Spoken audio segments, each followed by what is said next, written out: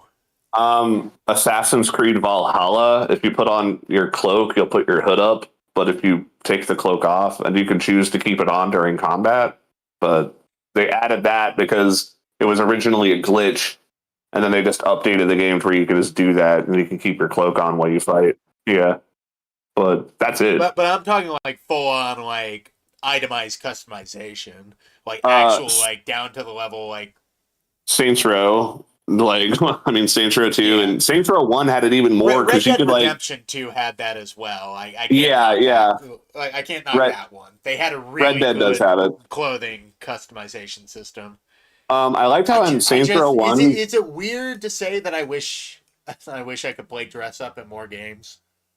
no, there's Is that nothing wrong with gay? that because Is that gay? no, it's not because it's like it's what I call fashion souls. All Yeah. right, it's like having a character in Dark Souls is only cool if your character looks like they're unique, you know? So it's like Yeah.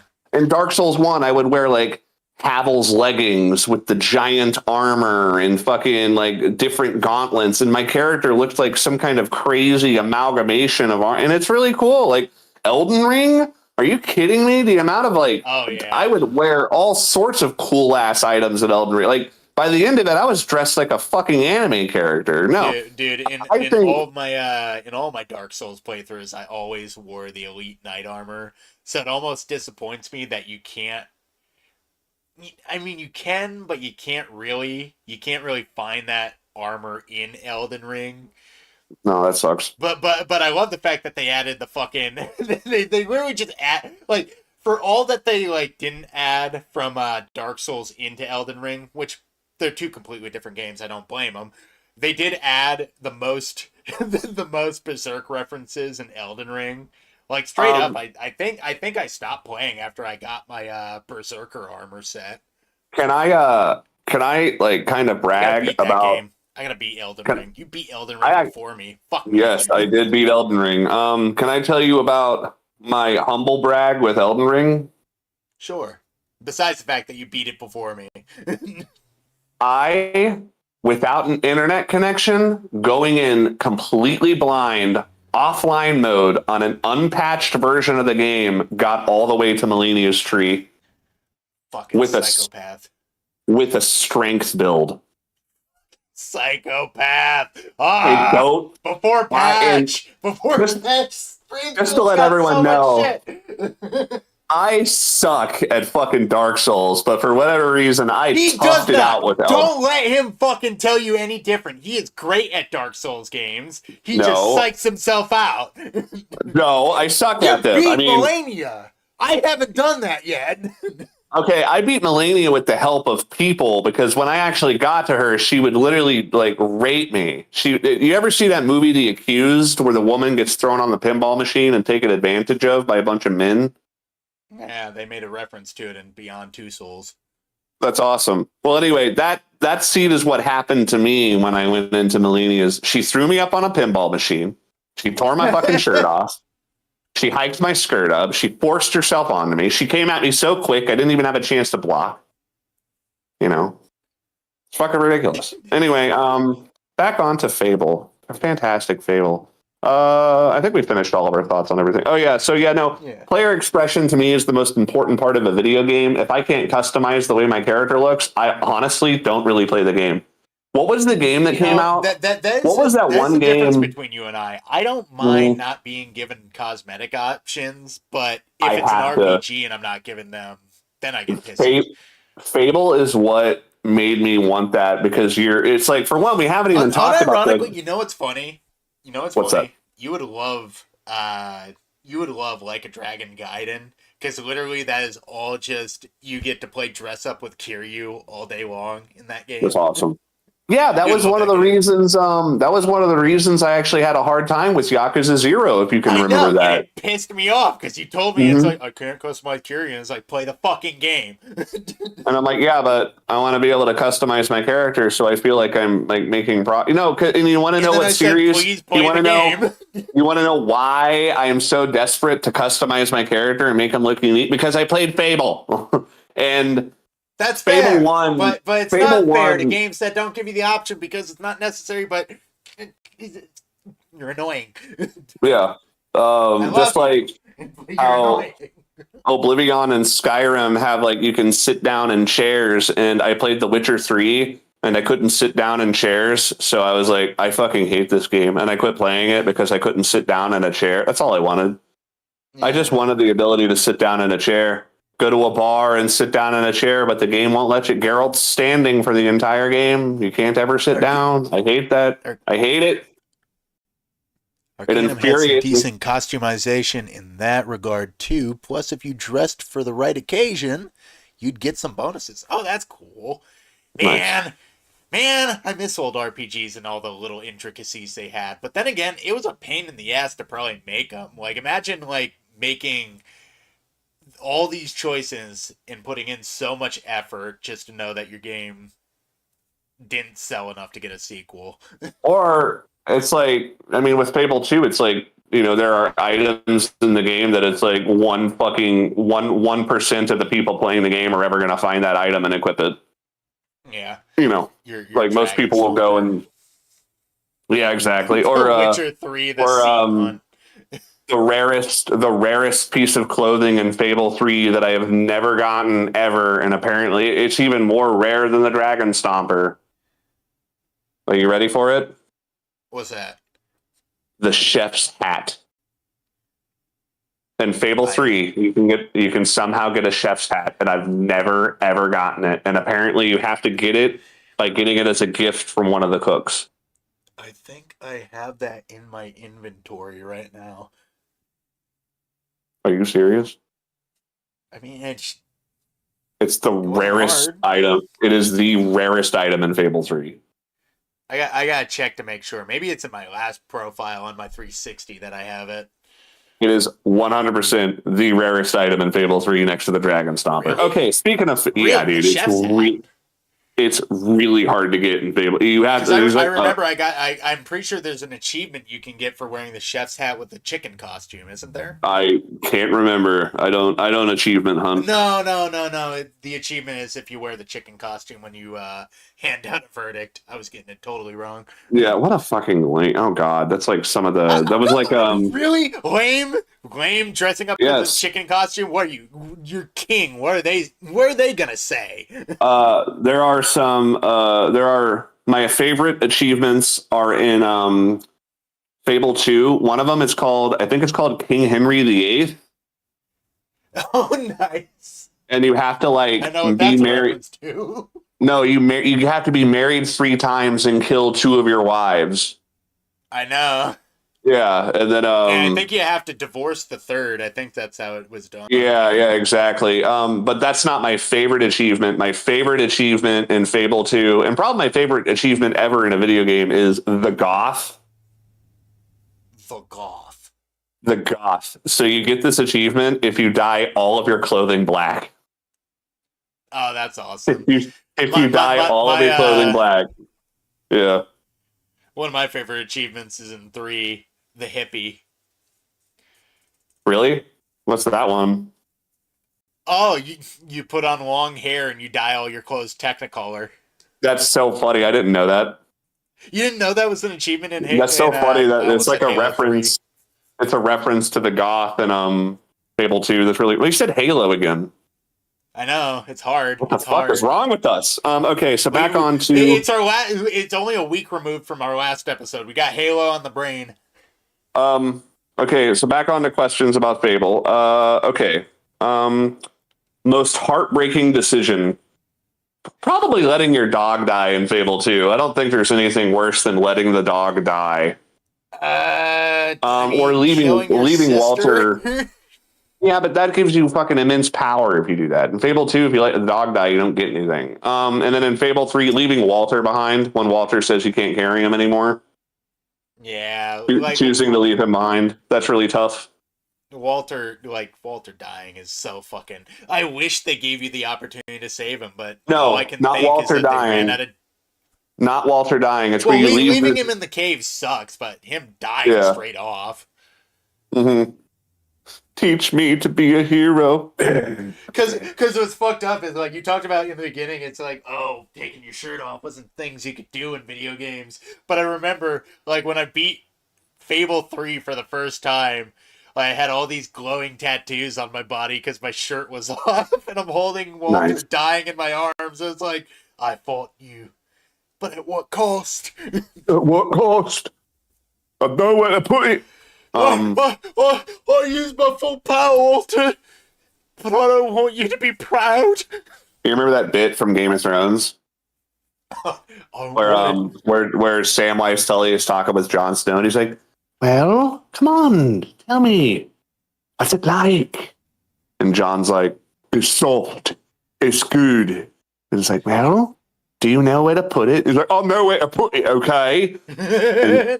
and Sam's like, "Well, why don't you show me?" And John's like, "Okay." no. And then Sam's like, "Oh my, I know where It's to put cold it." up here on the wall. That's what he should have said. "It's cold up here, Samwise." That's what he should have said to Daenerys when he stabbed her in the last episode. "I know where to put it." Blam! And stabbed her in the heart. Get that bitch. Fucking sticker good, Johnny. All right, so favorite boss fight. Oh, that's fucking easy. It's hard for me because I haven't played all the games. Fucking dude, the final boss of Fable 1. Jack of Blades. Yeah, but Jack of Blades is a fucking dragon. A giant fucking scary old school graphics dragon, and old school giant monsters in old games were way scarier than modern. Like, I don't know what it was, but giant like the fucking the T-Rex in Tomb Raider and the dragon in fucking Fable 1, dude, like legit terrifying. Dude, like, have you played Peter Jackson's King Kong, the video game? No, but I know that there are a bunch of scary. Every fucking monster you fight in that is like that. Like when you're playing as so Jack scary. and you meet the T-Rex for the first time, the T-Rex literally smashes a bridge full of your friends just to eat one of the fuckers. You see him catch him by the leg, flip him up, and then catch him in the air, and then he starts chasing you. I still think oh yeah, like the fucking really scary. Okay, so everyone remembers the T-Rex from the original Tomb Raider. If you guys haven't seen that, go watch a fucking gameplay clip from the original PlayStation Tomb Raider. When that T-Rex emerges out of the darkness, it is one of the fucking, it is terrifying. I mean, like, even as a modern day gamer, I watch that and I'm like, I would fucking shit my pants if I played that as a kid. That is fucking scary. Nah, King Hood just had a great point. The fucking raptors from Turok. Yeah, those no, fucking things. the fucking T-Rex from Turok Evolution is fucking terrifying because you see it and you know you're gonna fight it, and then it sees you. Oh god, I remember the 360 version of Turok. The fucking T-Rex reveal was awesome. Yeah, God, that game was so good. God, dinosaurs, dragons. Can we just bring that back to video games? I remember Let's one just of have my a whole entire video game. It's just nothing but dinosaurs and dragons. You're just One tiny of- dude who has to kill them. one of the classic games that absolutely fucking scared the shit out of me was a Pac-Man game. No, I know which one you're talking about. Let me explain this. So there's this Pac-Man game where you choose between a bunch of different old school arcade games, and each of the places where you go to play them, it has a different 3D environment that you'll go through, like an arcade. So it's like, I chose one called Dragon Slayer, and you spawn in this world, which is just this flat desert with no walls, and there is a giant fucking dragon, and you can see its feet and its hind legs and its front legs, and it's standing over you, and you can't look up to see its fucking face. And there was something about, I don't know what game this is from, but when I saw that it was a dragon's feet and Pac-Man worlds. It was breathing and moving, and I couldn't look up to see its face, I fucking shit my pants. There is something horrifying about that. Or Pac-Man World 2, apparently. Dude, that part with that dragon is fucking horrific. Or another one, which is my first childhood trauma moments ever in video games, was the fish from Ape Escape. The fish from Ape Escape are fucking scary. The fish from Ape Escape. Dude, the fish from I Ape almost Escape, got one especially. better. What's that? The fucking fish in the water and Jack and Daxter. I've heard that one's really scary. Yeah, I've never seen it though, but that I've one heard it's just comes scary. up out of fucking nowhere and eats you. And then you also got, oh man, what other games had really good like out of bounds monsters? Oh, I always tell you about Scarface: The World Is Yours. Do you know what happens if you swim too long in the water in that game? Don't you hear the Jaws theme and a fucking shark comes out to get you? Yeah, a fucking shark comes out the water and gets you. And the worst part is, it's not like a giant shark that just comes up and gobbles you. You see Tony Montana shoot out the water with his legs like inside the shark and his torso halfway sticking out, and you just see him go, "Oh fuck!" and go under the water. Oh fuck, man! This is fucking bullshit, man! What the fuck? Shit! I didn't do enough cocaine. I can't find a shark. That was actually how the original movie ended, but they decided that. He gets eaten by a Well, the shark. problem was Jaws. Jaws had just come out in the theater, and Francis Ford Coppola, or whoever directed Scarface, was like, "Man, that fucking Jaws movie just came out, and they stole our thunder. We were originally going to have Tony Montana killed by a shark, but they changed. Never mind. We won't do that then. I guess we'll just have him shot in his house. Guess cut the shark, guys. What, dude? We were all like, well, who's the guy that played fucking Tony Montana, the actor? You're shitting me. Just tell me. I can't fucking remember. He's some old loser. I don't care what his name is. Who is he? Come on, just think about it for 5 seconds. I don't know. Robert De Niro? Not even close. Well, close enough. I mean, Al Pacino. Al Pacino. Yeah, Al Pacino's standing there and he's just like, yo, so yeah, we're going to do this thing. I'm going to get in the water. No, we're actually cutting the shark scene. What the fuck do you mean we're cutting the shark scene? It's what the whole movie's about. It's what the fucking whole movie's about. Accent just to get eaten by a shark doing this accent. And you're telling me we're not going to do the accent or the shark. The entire fucking movie is about the fucking shark, man. You can't have the fucking Scarface without eating by a fucking shark, man. Well, sorry. Pacino. You're Italian. Why are you doing the Cuban accent still? Hey, man. This is before that was considered problematic, man. I'm allowed to do whatever the fuck I want, man. Okay? I can be a fucking Italian and I can play a Cuban man. There is a white guy. Give me some Yale. Italians and Cubans. We love Yale. There is a white man who played an Indian in Short Circuit. And nobody said nothing about that, man. But everyone wants to fucking talk about me because I'm a bad guy. But that white guy that played the Indian in Short Circuit, nobody cares, man. In fact, he came back for the second. Nobody ever talks about Robert Downey Jr. when he put on the blackface. Nobody ever talks about that. Nobody ever wants to talk about that. But everyone want to talk about how I'm playing a fucking spick, man. Whoa, don't say it. It's okay, man, because I'm from Cuba. Pacino. I am from the Isle of Cuba. Hey, easy, fucking, come on. Goddamn, you dago. What? Nobody cares about those words. I gotta take a piss. You mind holding it up while I go take a piss for like 5 minutes? Yeah, I'll hold it up while you go take a piss for 5 minutes. Jesus, what are you, a horse? Don't answer that. Don't answer that. All right, so everyone, it's time for what? Maybe I should sing that fucking gay song from Fable 2. That's what I'll do. I'll sing that gay song from Fable 2 while Fred's taking a piss. Huh. Down by the reeds, down by the reeds, sing the sirens of Oakvale out to the seas. Down by the reeds, down by the reeds, swim the souls left unbroken by white balverines. Down by the reeds, night blooming weeds embrace those who go dancing in sad moonlit dreams. Down by the reeds, a twisted path leads to a banshee who screams out a cold winter breeze. Nobody knows, nobody sees the sirens of Oakvale Down by the reed. Yeah, that's a good song. I like that song a lot. Anyway, we are talking about Tony Montana, Dago Waf, Spoiled Guinea. What else are we going to talk about? Okay, so we talked about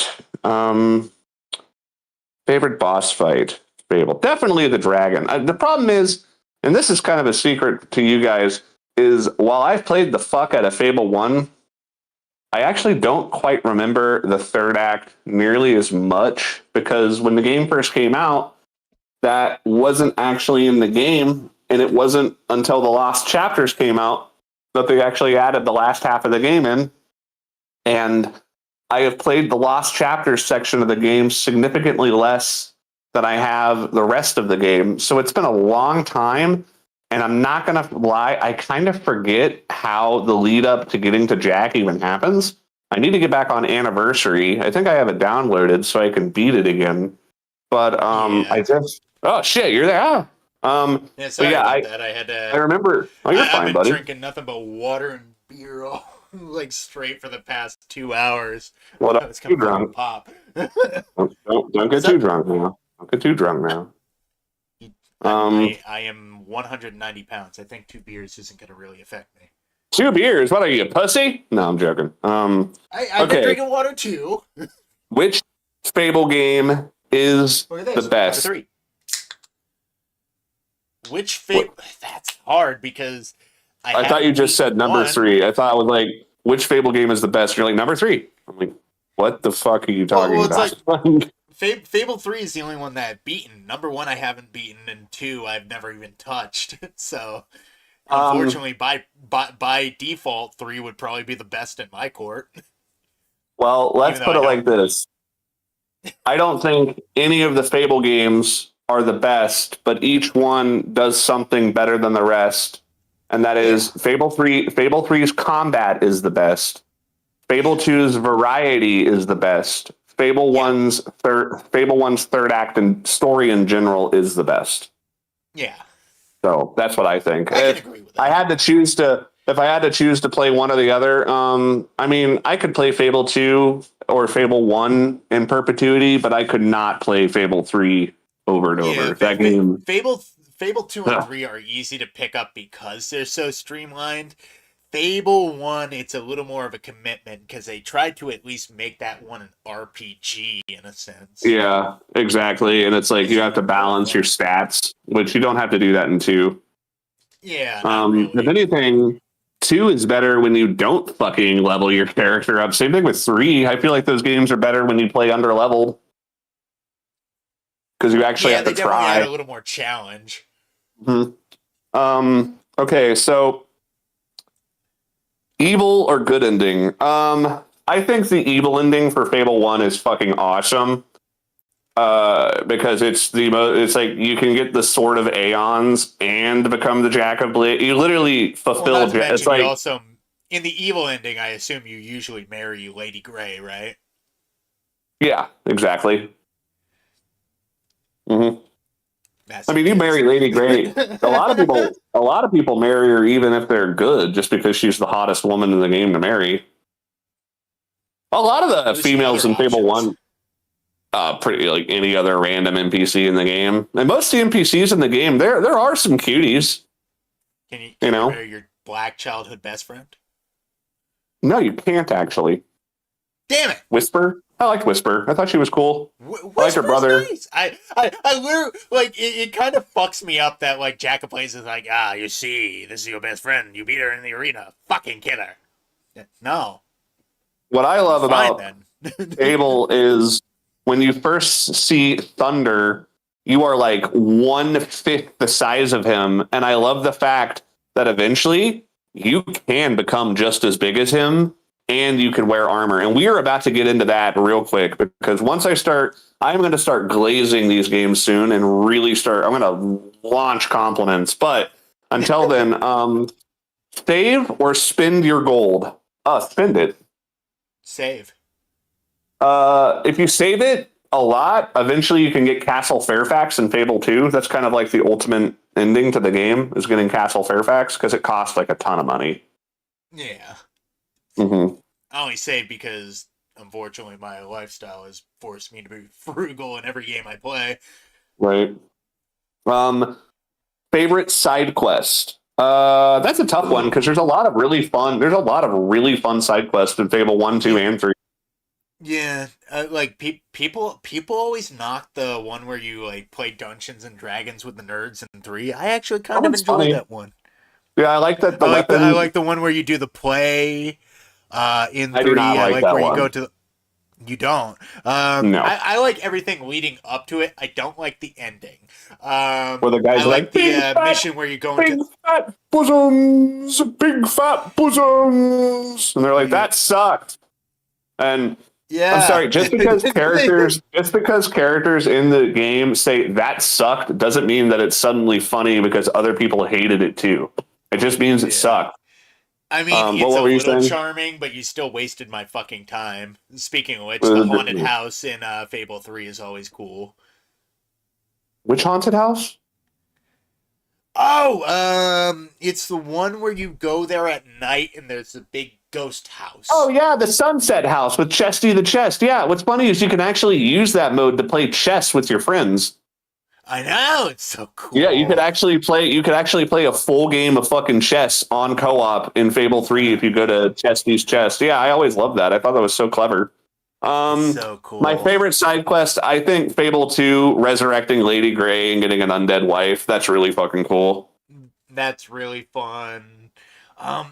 Like, to be fair, there's not a lot of side quests that are truly stinkers in the Fable games, unless there's like a big one in 2 that I don't know about. I'm having a hard time. I mean, there probably is. Truly sucked in 3. In Fable 2, they have these one quests that are DLC. And there's one where you go into this gray town and you have to fight color-coded enemies, and it takes for fucking ever, and it's arbitrary. Oh God. And in order to access the DLC, you have to fucking do it. But if you do it in the beginning of the game if you do it as a low level, it's really like it takes forever to kill the enemies because they're high level enemies.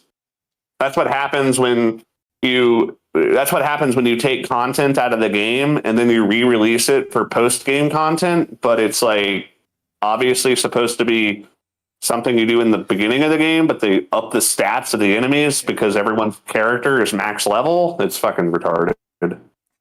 King just dropped a word that I never thought I'd see. What? The undussy. The undussy? Oh yeah, like undead pussy. Man, I miss undussy.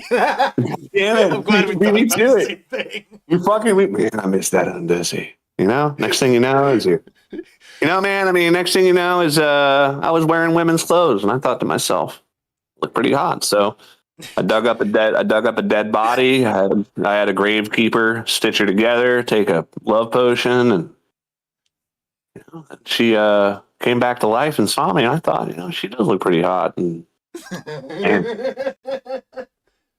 man, I miss that undussy. So anyway, we all got our Achilles heel, man. Yeah, we all got our Achilles heel hero. Walter's just talking to the dad from Fable 2, and it's just like, yeah, Walter's just the hero. He's just like, great story, Dad. I remember when your father told me about your mother and how he loved that undussy. Tell me more about my father. Tell me more, Walter. Well, he said he tapped that undussy every night until maggots fell out of it.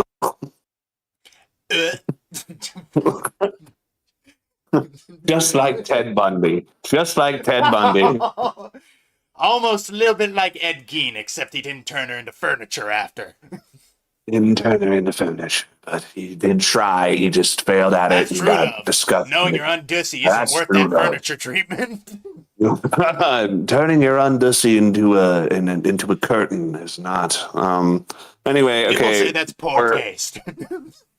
Okay, now before we glaze, here we go. Time for silly questions. Oh my god! And then after that, it's just going to be glazing. It's going to be nothing but glazing. Okay. Nothing but silly questions. Silly questions. All right. How many chickens must one kick to become a legend? All of them. I know how many it takes to become evil. About like 60. Why like you have to eat the chickens, the crunchy chicks?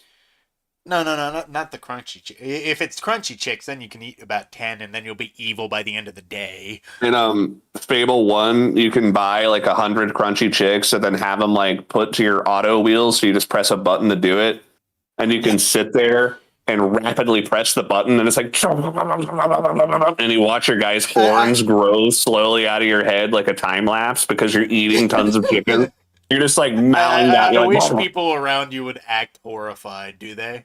my God. Well, not only are you eating crunchy chickens, but you're literally like mowing them down at the speed. You're like speed tapping like a fucking Japanese person playing Street Fighter. You're like fucking. You're like. Meanwhile, the horns just over the top of your head. It plays a chicken noise every time you do it. So if you do it really fast, it's like. It's awesome. And then there's just blood exploding out of your mouth. You go, like fucking just mowing down. I think you're evil after the first, buddy. Calm the fuck down. Jesus, you just ate an entire fucking coop of little chickens. Oh my God. Yeah, Why do you have a KFC said, bucket? Why do you even have that? Every time you eat one, your horns grow a little bit more because you become so you can literally watch as your horns like grow like an erection out of your head. It's like they get bigger by the second. Chicks. Yeah, after eating 100 chicks, your horns grow into perpetuity. Okay, so next question. Does Teresa ever say anything useful? No, not really. I mean, women, right? She vaguely prostrates about prophecy and shit, but it's like what she does in every single game. She's like, "You have a faith to uphold." Do I? Brother, there is a secret that one day you will know, and I know it, but one day you'll know it, and I just want to let you know that I know that you know one day you'll know. Can you tell me? No, you'll find out eventually. Hey, you know that horrible thing that just happened? If I'd told you it was going to happen, you could have avoided it. But too bad I had to be vague. Now our mother's dead. Great. Thanks. Fuck you. Okay. If you farted, hollowed out by that giant man. Yeah, I'm glad he got hollowed out by that giant man. Twin dick. They called him Twin Blade because his dick was he had two cocks. He had two cocks, one slightly smaller than the other. Yeah, it was a vestigial penis from his conjoined brother. I don't know what we're talking about. Okay. Let's move on. If you fart in town, is that a crime or a statement? Well, it depends on how hard you fart. So, is it only a statement if it's a fart, or can it be a statement if you still shart? Well, yeah, because I know in Fable 2, if you fuck up the emote, your guy shits his pants. Yeah, he's just like laughing. I think it's the same thing in I think it's Fable 3. Yeah, you just shit your pants. It's like, oh, and I crap my pants. Well, looks like I just crap my pants. Well, everyone, I'm gonna fart the national anthem. Oh, I just crap my pants. Oh, I just crap. Okay. That was brown note, folks. Let's try this again tomorrow. I failed the quick time event. Why do guards sound offended when doing their job? Because they're guards and you're breaking the law and murdering people and shitting your pants? Just because they're British. Well, they imply in Fable 1 that the guards are all like from a guard caste of people that are raised to be guards and they're all related. That's why they all look the same and they go to guard school. I'm not even joking. They like imply that the guards are all from like a guard. It's like a fucking Nurse Joy, Officer Penny, or whatever her fucking name is from Pokemon. I like all the nurse Jenny. What? Officer Penny. Officer Jenny. Okay, yeah. It's like the guards in Fable are like Nurse Joy and Officer Jenny from Blair. It's like they're all part of the same family. That's why they all look the same. There's brown ones of those now. Okay. I don't know what you mean. What are you talking about? There's like brown Nurse Joys and Officer Jennies now. They had a brown Officer Jenny because she worked on the beach and she was tall and had like dark skin, and Brock was like, "Oh, He's like, wow, she Oh, looks is that- fuckable. Wow! I can't wait. That one I'm looks gonna like I can stick my dick in her. I'm going to sexually harass this woman. I hope this doesn't age poorly. This is a Nobody children's knows if I'm show. 14 or 25. I'm just hanging out with these kids. I'm just hanging out with these kids while sexually harassing them consistently, and nobody says a Hey. damn thing about it.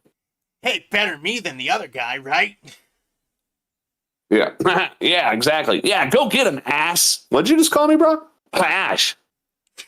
Gives him a little slap. Oh, no, not Tom's. Have a good, hey, good game there, Ash. Whoa, Brock, whoa. Come on, man. This is going Whoa, to be a good game. whoa, Brock. Whoa. Well, I gave you a little slap on the ass. No, you slapped and then you grabbed. You Never grabbed. grab, Brock. Well, I Never lost my grab. balance. So I didn't want to Grab. fall. Dude, you grabbed. You Okay, grabbed I'm my sorry, ass. I grabbed. Okay, fine. Fine, you got me. I grabbed your ass. What are we gonna do, huh? You want what? You just want me to fucking leave? Here's a fucking Kinda. $100 bill. Shut the fuck up. Just shut the fuck. Here, I'll give you a badge. Ooh, a badge. Ooh, I have these secret Pokemon. You want Yeah, one? I got a rock snake. You want to come look at it? Sure. I Yeah. thought that's just called an Onyx. No, Oh, it's a no, different, this is, it's a different one. Yeah, this one's a different. It's called a trouser worm. Trouser worm. That's cool. And then he pulls out Brock shows him his penis, and he's like, "Whoa, that's crazy!" And he pulls out the Pokedex, and it's like, "This is a man's penis. You're fucking gay." The pedophile, known as an elusive criminal that takes advantage of people, just like he's doing right now, because that's his penis. Oh, okay. Yeah, if you tug on it, it evolves. Yeah, I'm regretting our friendship. I'm regretting that I've been hanging out with you by myself for years. I love how the Pokedex can identify a pedophile. I like You that. see, Professor Oak, he's just fucking your mom, Ash. This is an actual pedophile. Run away. Yeah, right away, please, God, please. Anyway, yeah, it's like it's kind of mysterious how. It's like Ash is like, yeah, Brock is my best friend. He'll follow me forever. And then Ash becomes 18 and Brock is gone. Yeah, he said he lost. Has Ash ever become 18? Yeah, he said he lost interest in me after I turned 18. I don't know what that means. Then this weird fucking guy with a headband started following me around. I don't actually know that. I just remember the original series. Oh, I grew up on fucking Ruby and Sapphire, Emerald, Diamond and Pearl. Fuck me. I grew up on all the late Pokemons. I'm from an ancient time known distinctly as the 1990s. Lightning crash. And I watched the show on cable television. There's a lightning crash. Harry, ooh, on a CRT television. Ooh. I used to have a television. I used to have a television that was made out of wood that had a knob on the side of it you could use to adjust the color grading. Ooh. Hey, anybody who's like a 20-something right now, yeah, TVs used to be giant light bulbs. You just know that. I literally had how a TV. much better you have it now. I had a TV that was wooden, and I remember it just didn't do the color blue, so whenever something was blue, it was just green. I remember I dropped a TV on its face and made a gadunk noise. Mm-hmm. I remember one time I had a giant ass fucking fat back TV, and I had an incense cone, and I lit the incense, and I put it on top of the television, and it kept burning, and then I smelt burning plastic, and I was like, because there's a giant incense thing burning through my television, so I ran up and I spit on it, and then I poured water onto it, and it poured into my TV, and the embers fell into my TV, and it worked just fine. There's just a giant fucking hole on the top of it. And I was like, I burned a hole through my television and it still works just fine. I remember like for whatever reason, like my mom got this like handy down, like giant, like ritzy before it was ritzy, before we had something better TVs. You remember those giant TVs that was basically just a big screen with a fucking projector in the back of it? Yeah, I do. They were like huge as fuck. They would take like a fucking Drove me forklift. fucking nuts to calibrate that fucking thing, and none of my family understood when I said the picture's off center. What do you mean the picture's off center? The picture's off center. Yeah, don't you see that guy It's held out okay his... if there's a little bit cut off. No, there's a lot cut off. The picture's You're off supposed center. to. You're supposed to see that guy's face in this scene. Like, you need to see this guy's face. I remember adjusting that fucking thing all fucking night. I remember, just so my OCD with technology could be subsided, so I knew, okay, everybody in my family is going to see the full picture on this TV. I don't have to hang myself later because I failed to do that. We had one where it had a weird visual glitch where it would stretch out an image on the right side of the screen. So it's like if somebody was standing on the right side of the television, they looked like a big fat guy.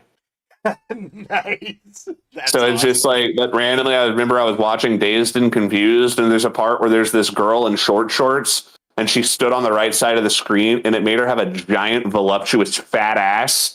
And I was like, yes. No. All right, back to silly questions.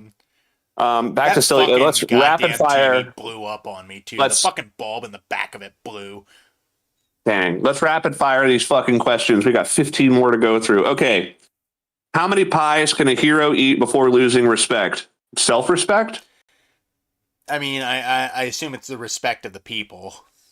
I think after the first pie, you're struggling. Eating more than one pie at any moment is, unless you're in a pie eating competition. Yeah. Which could be a quest. That sounds like a quest to the imagine if you game do table. the pie making sort of side job and then immediately go into the pie eating side job. That's kind of selfish, the pie eating side job. You're just making pork. Oh, we got all this food that we can't finish. Don't give it to the poor people. Get the pie eater in here. The pie eater. Get the fucking hero eater. Get the hero in here. He made all this fucking food. The hero of skill, the hero of will, the hero of strength, and the hero of fat. The hero of gluttony. The hero of gluttony. He'll eat all of Albion's problems. The hero of cellulose. I would love that. His name is Cellulosis. The grand hero. That would be the awesome at the end of Fable 3. The crawler is all like, my darkness will rule the land. And then you pick him up and he's like, what the hell are you doing? And you put him on a slice of bread. And he's like, what? And you put another slice of bread on him. No. And then you're just like, and it's like, what? I thought his name was the grinder. It's like, no, it's the crawler. It's like, well, he's delicious. Well, I'm glad Walter's alive. I'm dying for no explicit reason. Remember what I used to tell you when you were a little boy. Teach me to eat a hero. Teach me to eat a hero. Oh, Walter. Are you eating him? Well, I'm hungry. He's delicious. I eat when I'm sad. Fuck off. I eat when I'm sad, okay? I don't see nothing else around here for me. You gonna finish that? What, this dead body? That half-dead fat guy? She's gonna finish this half-dead fat guy? Anyway, okay, back on the questions. Okay. Does Reaver even sleep or just pose dramatically forever? I think that... I assume he just poses dramatically forever. Yeah. He's just like, Tatty boy, I'm a going to poncy douchebag. I'm gonna do evil. I can't be asleep for that. I'm going to go and look at my reflection in a mirror forever until you come and talk to me. I'm going to shoot this man in every one of his non-lethal internal organs. That'd be really funny if Reaver is like shooting all of like these people and he's like, oh, you chiseled my statue wrong, shoots you. Oh, you painted my picture wrong, shoots you. Oh, you took my photograph wrong, shoots you. And then he looks in the mirror and he's like, don't give me that look. And he shoots himself. He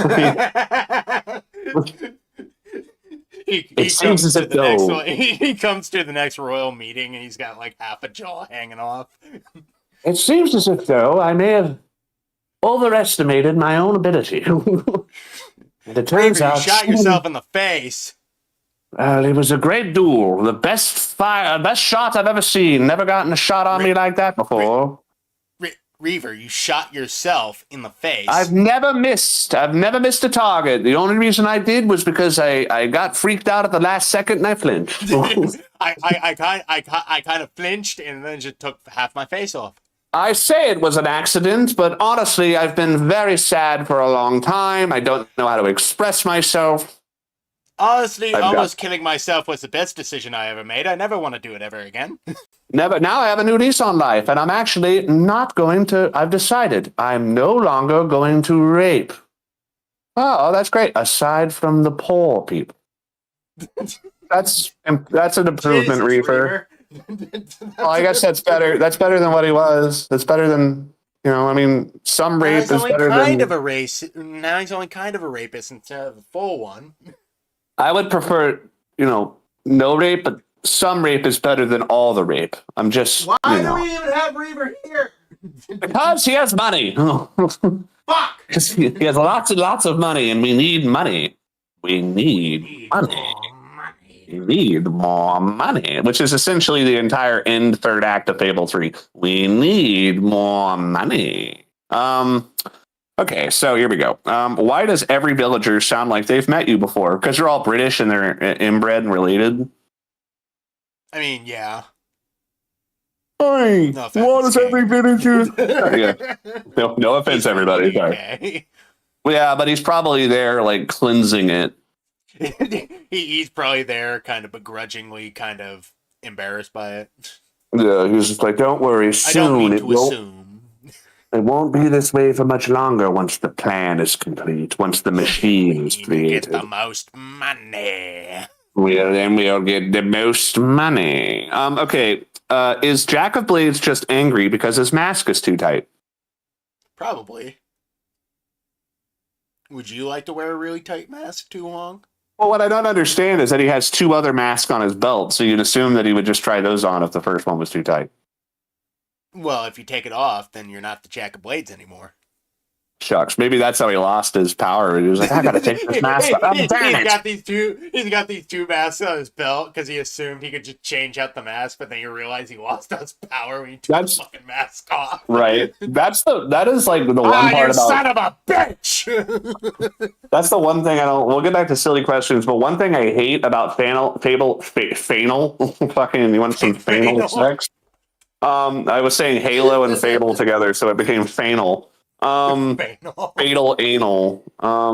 Anyway, okay, so my least favorite part of Fable Anniversary is in the original version of the game, Jack of Blades was like, hero, your mother was a hero. They changed his voice. Her mother was a hero and she was great. And then in the fucking Anniversary version, he's like, I am bad guy. Your mother was a great hero. By the way, I'm not evil. I'm not evil. Your mother like in Fable 1, in Fable 1, it was not obvious that Jack of Blades was the bad guy. I mean, you couldn't tell, you couldn't judge a book by its cover in Fable. That's what the game taught you. Like you can look evil and be good, and Jack of Blades kind of felt neutral. When it turned out he was actually the villain, it was kind of like an oh fuck moment. All right. Anyway, moving on. Do Hobbs pay taxes? No, because they're children. No one cared until I put the mask on. No one cared. No, but the Hobbs. Oh, Max Payne? I'm reading chat. Oh. No, not Max Payne. Bane. Who? Bane? Yeah, King just made a Bane reference. Oh, like Bane from fucking Batman? I was until I put the mask on. Nobody cared Once about I put Bane. the mask on, nobody could get the gum jobs I gave him every day. Nobody could care. No, the gum jobs? Ew. Ew. Once my mouth was no longer usable by everyone, they started to look at me differently and take me seriously. For years, when I was in this prison, I was known as the Glory Hole. And now they called me Brain. My name was Brain, and I gave head. I didn't know what straight sex was until I was a full-grown man. And then, even then, I said, no, thank you. That's not for me. I didn't know what a small penis was till I was a full-grown man. And by then, because I looked down at my own, and I said, wait a second. I have a very small penis. I have more balls than dick. It looks like an acorn sitting up on top of a tomato. It looks like a cherry that's kind of overgrown off the stem.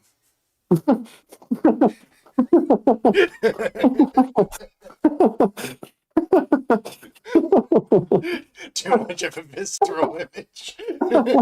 That's a little too much passion. All right, let's move on.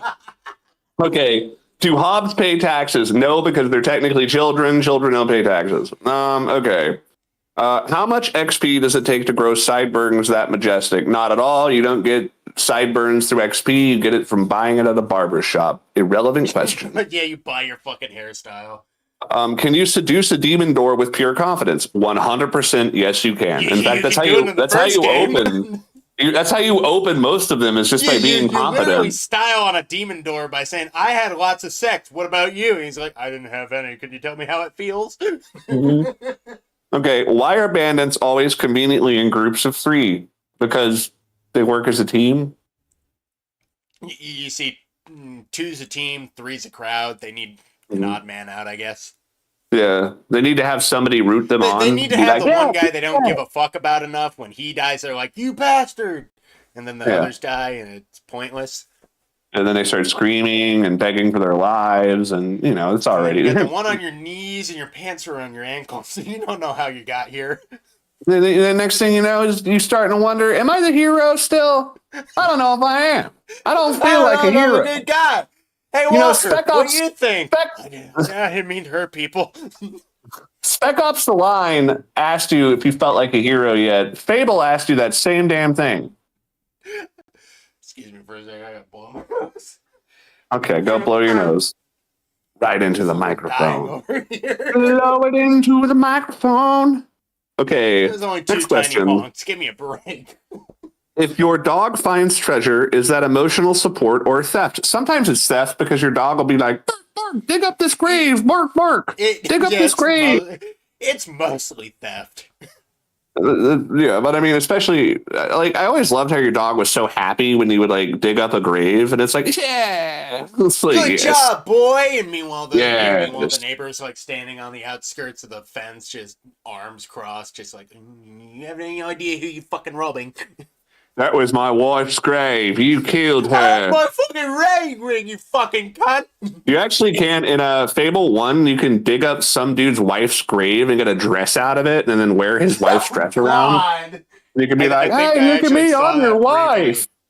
Look at me. Briefly in the footage that I got from Loopy Longplays. By the way, nice. Go and visit. Oh yeah, thank you, Loopy Longplays, for volunteering your Fable. Volunteering, unposthumously. I thank you, Loopy. Thank you. Yeah, I really do. It's actually pretty cool. I mean, I hope he doesn't mind. Okay, so if he ever fucking finds us. How many expressions? Nice. Yeah, thank you. We will trade sexual favors for the usage of your footage. We'll work your tiny cherry stem like it's no tomorrow.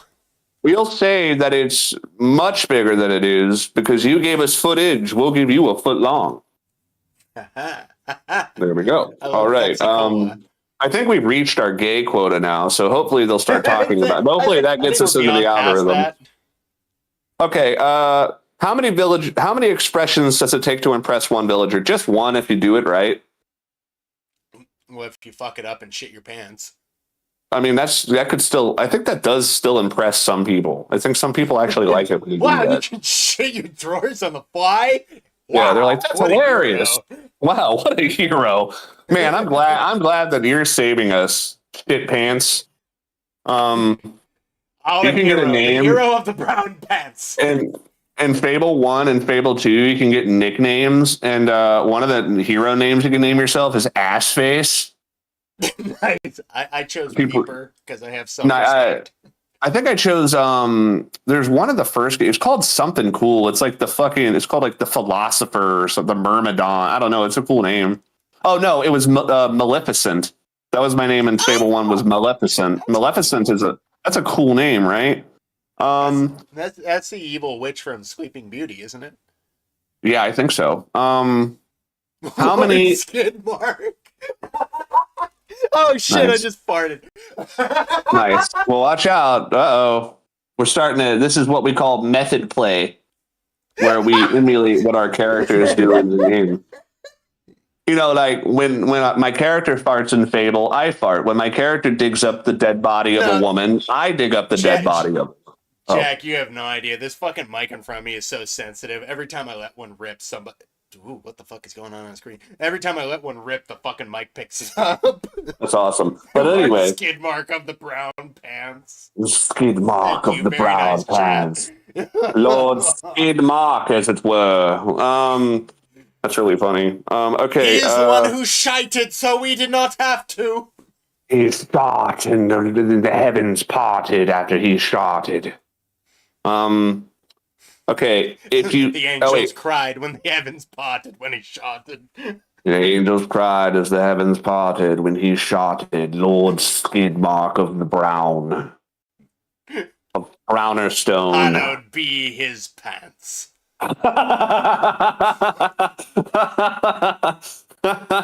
Hallowed be thine ass. That's amazing.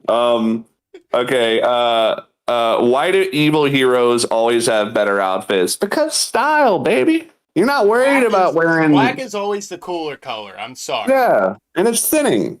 It's slimming. It looks cool. Why can't good guys wear black and red all the time? Why is that always got to be an evil thing? Yeah, like fucking Cloud Stripe wears black and red sometimes, and nobody fucking... Or no, Vincent Valentine wears black and red, and he's a good guy. Yeah, Cloud Stripe is more black and silver. Cloud Strife is fucking cool as fuck. I was just talking about with my girlfriend. I was like, God damn, is Cloud Strife just not the fucking coolest character? Like, that's a game where I don't care about customizing myself because the character's that awesome. Whole game, he is literally trying to get brainwashed by like two different people, and he's like, "No, I'm my own guy. I'm gonna fuck both your girlfriends." Yeah, exactly. It's awesome. He's like, I am the bull. You see, I've drawn myself as the stud Cloud Bull, and I've drawn you as the Sephiroth Virgin Beta Cuck Chad Femboy. Well, I'm gonna kill Aerith. That'll make me cooler than you. No, well, I don't care. Everybody hates you for that. Yeah, actually, everyone's gonna hate you. What? Everybody really hates you, Sephiroth. People are stoked on me. They're totally stoked. People keep comparing you to Kefka. They're not stoked on you. I'm not comparable to a fucking clown, dude. I'm fucking Sephiroth. Yeah, because the clown became a god. What'd you become? Some faggot with a big wibbly wobbly with a fucking mother complex. All right, okay, we're gonna fight. Let's do the fight. Hold on, you got to sing the song. I got 30 swords, motherfucker. I got 30 swords, motherfucker. Cloud, you gotta sing. You gotta sing the song, or I'm not gonna be able to fight. Fine. Fine. There you go. See, if you don't sing the song, I can't do it. I gotta have the song playing. I gotta get in the mood. I gotta get in the mood, man. Ooh, where'd you get this kind of power? Like I'm gonna tell you. I thought of a wonderful gift for you, Cloud. Shall I give you despair? Like, I saw a comment that was like, what if this is just Sephiroth? He's back from the dead, and he's like overly excited to say things, so he's just stream of consciousness, like whatever he can think to sound cool. He's like, I don't have much time. I don't have much time. Yeah, he's like been working on a lot of them. He's like, oh, wait, hold on. I got this cool thing to say. Where did you get this type of power? I'm not like, I'll tell you. Okay, well, that's not what I was hoping you would. Fine. Never mind. It's fine. That's fine. I'll let you stab me. Okay. And I'll really get him. Oh, you stabbed me 7 times. Okay, that's not what I asked for. I thought you stabbed me once. I stabbed you once. Actually, no, Sephiroth did stab Cloud a couple times, actually. He stabbed Cloud several times in Advent Children. Yeah, he let him get a little stabby stab. But, okay. But just to end it at, I will never be just a memory. Dude, that is the coolest fucking line in that I'll never, you not be a part of my I'll never be a memory. God damn it, that's a cool fucking line. So good. It implies, like, I mean, and this is always kind of the implication. It straight up implies that Sephiroth is going to fuck with him no matter what. Well, I always thought that Cloud is kind of Sephiroth. Like, in a way, Cloud is a part of Sephiroth. Well, Cloud is this strange amalgamation. He's his own person, but he's also the vessel for Zack, as well as kind of a clone of Sephiroth. Yeah, because he got he got his blood. He got a blood transfusion with Sephiroth goo, essentially. Genova particles. Yeah, whatever. That's called the Hashirama cell.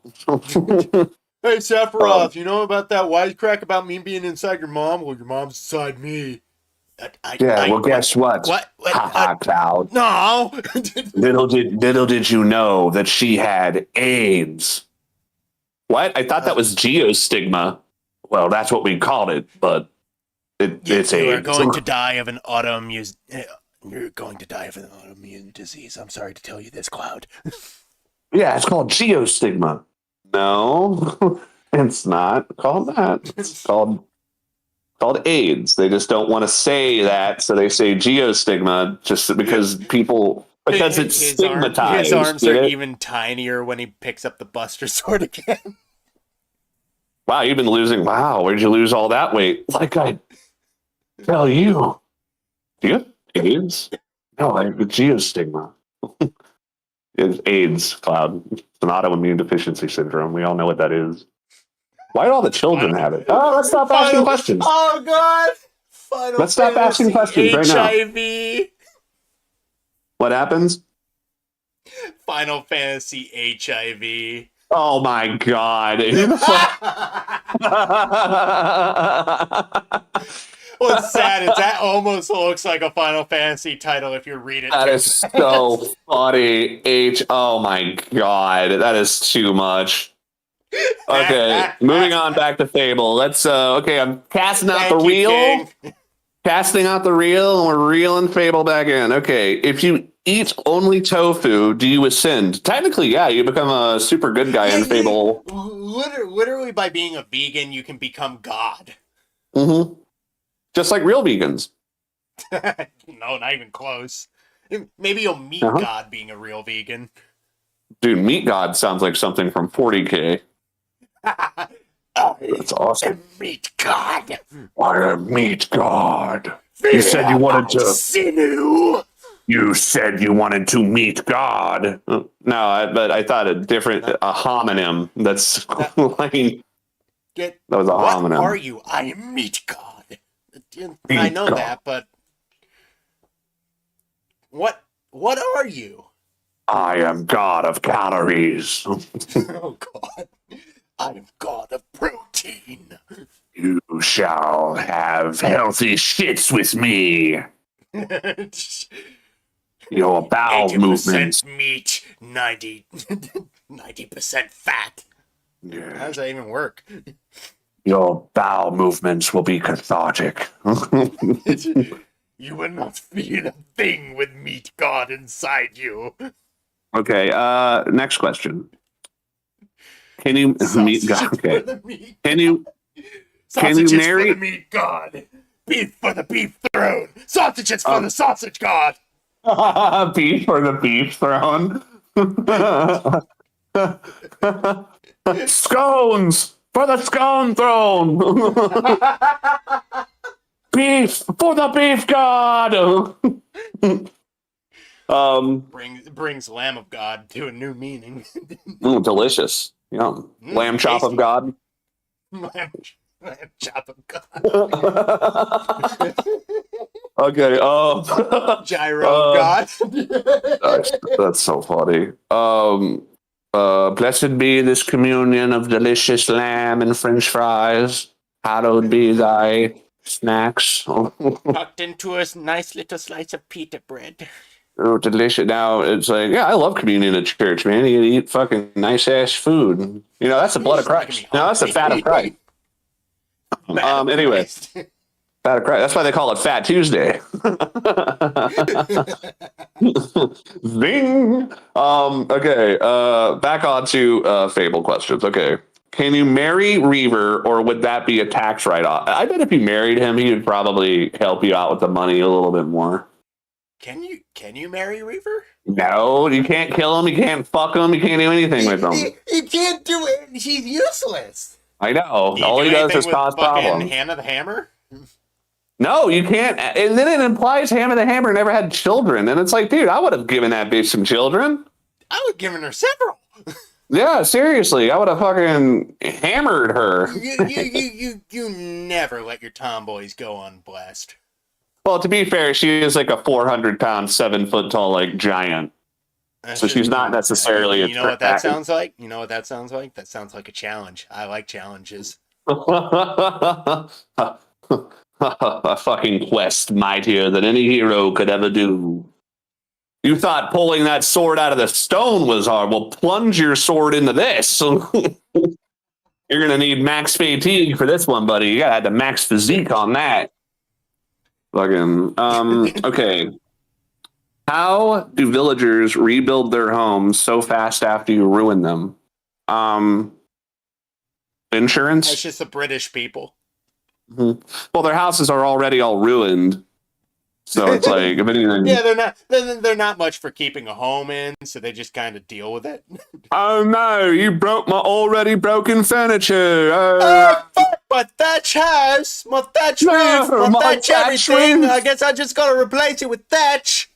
Oh no, I'll have to go get some more thatch for that. Oh Lord. Oh no, the stones. Fuck, I was just about to upgrade this to shingles, you fucking asshole. Oh, that sheet of tree bark I use as a door. Now I'll have to go get another one. I put the doorknob just to make me feel better, just to have something to turn when I go home, but it But I don't need it. Doesn't it? It's It not doesn't right. offer a lot of security. Why would I even lock this place? Nobody fucking wants to take anything from here. It's all trash. What It was are you awful. gonna find in here? Crunchy chick, a piece of tofu? Fuck off. Fuck off. Get out of here, you fucking hero. Yeah, It's I'll actually fucking a try to slur. kill you. Oh, hero, you're so mighty. Well, why don't you try living in a thatch roof cottage for a second and eating crunchy chicks every day, isn't it?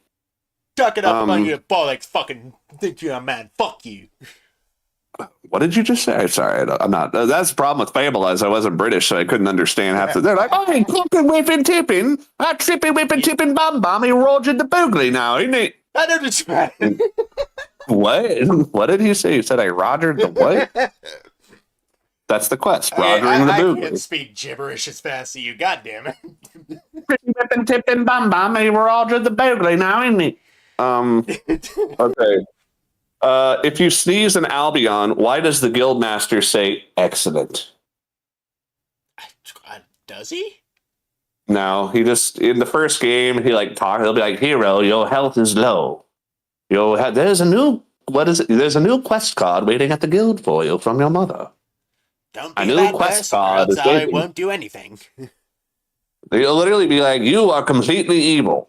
Fine by me, whatever. Like, I don't really You're mind a too piece much. of shit prick. I don't know. It's your He life. doesn't Live it. know, like, literally, he doesn't call you a piece of shit up until, like, he'll give you a choice to where you either kill him or you kill somebody else.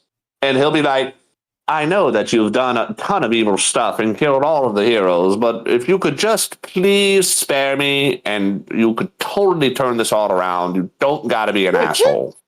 You can just totally walk away, and as long as you don't kill me, you can still do this the right way. And then you can kill him, because it's like you either kill. I can't remember this because it's been forever since I played the ending, but it's I cannot remember the lady hero's name. It's not Scarlet Robe. You fight this one girl with glasses, Thunder, and the guild master if you're being evil. But if you're good, you can fight 3 other alternative bosses, and one's Nostro, and I can't remember the other 2.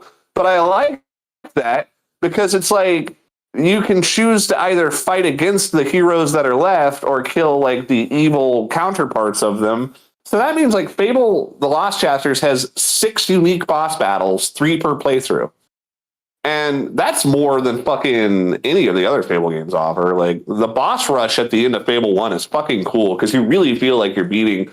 Yeah. You really feel like, okay, Fable 1 feels I'm like fighting. the only game that they had a full idea for.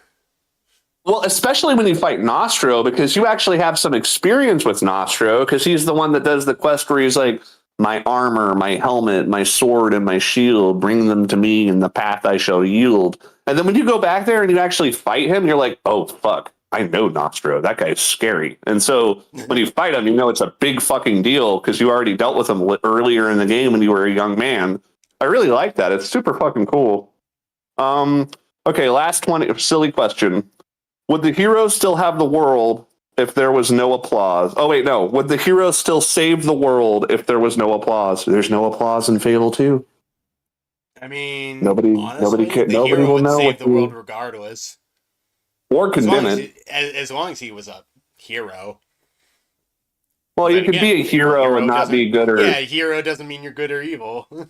I really like that as a concept because it kind of reminds me of how like errant knights were back in the day, where it's like you can be a knight, yeah, or be samurai. noble. Yeah, but that doesn't mean you're a good person. I mean, you can do good things, you can do bad things. That doesn't change that you're a knight. Yeah, I don't know how samurais work. Doesn't change that you're a murderer for hire. I mean, there's literally some situations where like a knight would be hired by a group of fucking bandits one week, and then he'd be hired by a person to protect him from the same bandits the next week. It's like, you know, I forget where I heard this story, but there's like a famous story of like basically a knight fell on a field of battle, so all the nobles on the battlefield stopped the battle.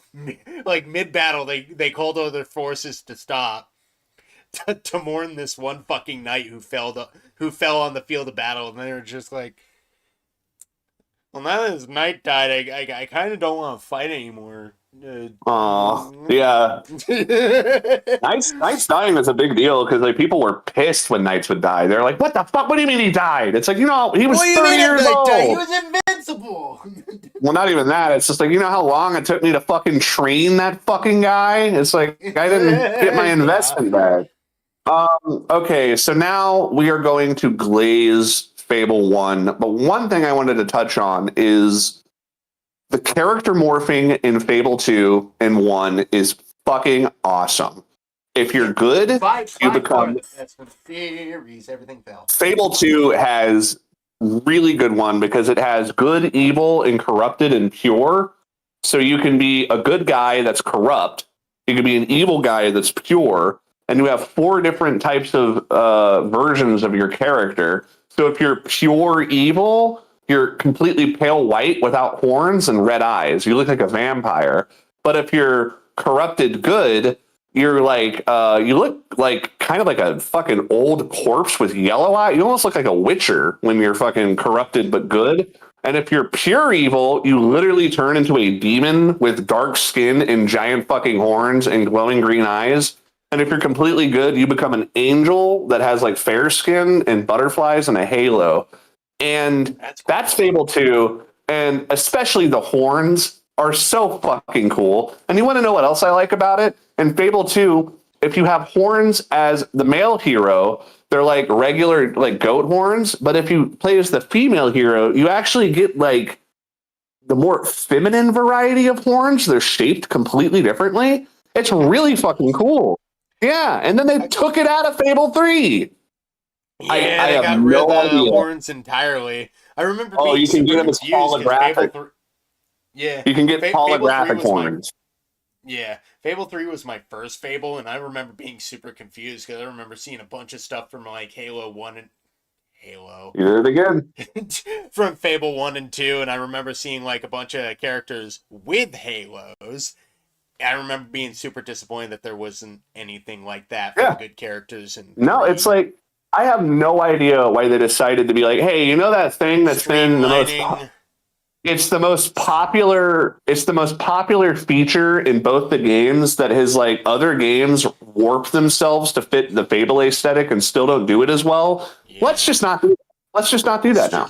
Streamlining was basically the name of the game from like 2010 to like 2016, 2018. I just don't understand how at some point during the process of making Fable 3 you go, oh, hey, you know the most popular feature in the fucking franchise? Let's just get rid of that. Well, it's like all the idiots in charge started asking the fucking stupid question of what can we chop out to save money? And it's like the answer should be fucking nothing. You shouldn't chop anything out because it's not going to save you any money in the long run. And the fact that it's like in Fable 3, there's a fucking mini game where you can race chickens, but they got rid of the ability to have horns. And it's like, was that really more important? Was a mini game where you can bet and race chickens more important? No, don't worry. Putting like fucking 30 to 100 fucking gnomes all over the fucking place with the important part. Oh yeah, so you Even though can I get a love the fucking gnomes. weapon that's useless, a useless pistol Pretty that looks much. exact. It looks Yeah, exactly yeah, like yeah. every other You get all fucking. these gnomes for this guy. I'm pretty sure at the end of the quest, the gnomes are still assholes to the guy. Yeah, it's like, dude, that quest is bullshit because the pistol you get is just. It's like a pistol with a crystal on it, and I'm like, oh, like every other fucking pistol in Fable 3. Literally There every are other pistol no you can get. other than the hero The weapons. one thing that would make Fable 3 better is if you could like the one upgrade they could have put forth for the transmog system is being able to control or select what your fucking shit looked like. Yeah, that way you could avoid the fucking Because dreaded like bone you brought handle. up, yeah, you The brought up the bone worst part of them handle. all. Like if you upgrade your weapons too quickly, all your fucking hero weapons have bone handles, no matter what. Literally, or if you die too many times, you get a bone handle by default. Yeah, Instead which of is getting crap. a. Whereas in Fable 2, if you died, you got a scar every time you die, and you wouldn't stop getting scars. Eventually, you would have scars on top of scars on top of scars. In Fable 3, you can get like 2 scars maximum, or 3 scars. You get one on Yeah, your body, you get one on your face, one on pre-selected your leg. scars on your. You can't get one on your back. I thought there was one I for your think you back. can. No, it's one on your body, like chest or back, one on your leg, and one on your face. And those are the only. You can get 3 scars total, and then you'll get a bone handle if you upgrade your weapon. And it's like the problem is the moment you get the weapon I'm upgrade. guessing. I'm specifically guessing on a fucking forum somewhere, probably Reddit or Tumblr. Somebody was like, "Well, I don't like how all the scars just kind of got on top of each other. Can I just have one?" Okay, well, there's a potion you can get in Fable 2 that removes the scars if you really don't like it as in-game content. Well, you see, I never actually played any of the Fable games. I'm just bitching about stuff that other people have bitched Exactly, it's ridiculous. about. But let's get back to good things. So Fable 2 and Fable 1 have the morphing engine where you become good and evil and your character changes based on that. And some of the quests will change the way your character looks. And it's way better than in Fable 3. Yeah, Fable And I 3 just gotta left a lot say, to be desired, which is kind of disappointing because I like all the locales in Fable 3. I like all the areas you can go to. yeah, I like Aurora. Fable 1, and I just gotta say, it has the best story. Because you definitely control who your character is and what they look like.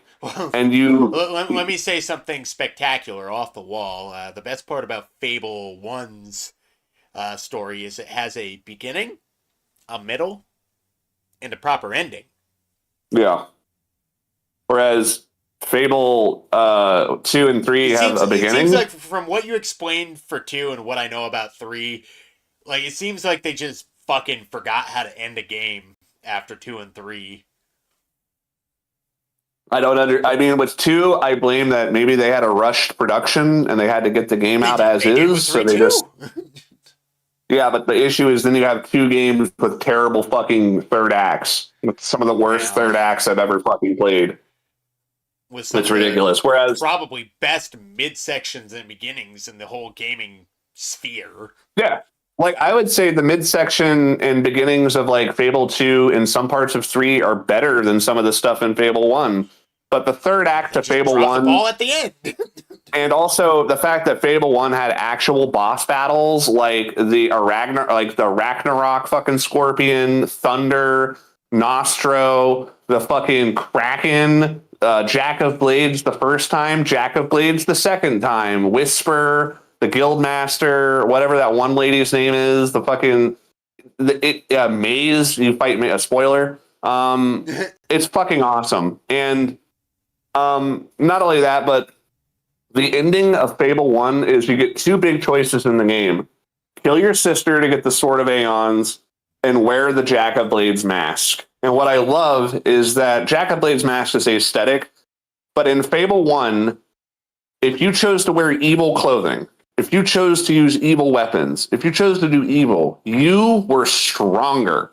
You were more powerful, not just by a little bit, by a lot. In fact, the Sword of Aeons was so powerful when they released the Lost Chapters, they actually had to nerf it because it was so strong. It would pretty much one hit every fucking enemy in the game. But that's what they offered. When they said, doing this will give you terrible power, they meant terrible power. And some of the high level spells you can get in Fable 1, the magic is really powerful in 2 and 3, but in Fable 1, some of the spells you get aren't just powerful. They just fucking wipe out that's how it is in 2 and 3. But there are specific spells. Like, there's one, I can't remember what it's called, but you can get, if you have good morality, you can get the spell, and if you have bad morality, you can get a different version of the same spell that's evil, and you literally just, like, summon a giant wave of lava that just destroys fucking everything in the game, and it's brutal as fuck, and it's awesome, and you feel like a god. Where you do feel like when the magic system is like in Fable 2 and 3, when you level up your magic all the way, you are retardedly strong as well. There is nothing quite as cool in Fable as when you're fighting like Hollow Men in Fable 3 and you like fucking charge up your spell all the way and then let it loose on the ground with a shockwave and blow up like 100 Hollow Men. That shit is cool. It is. It is Hello? very nice to fucking unleash hell on enemies. Yeah.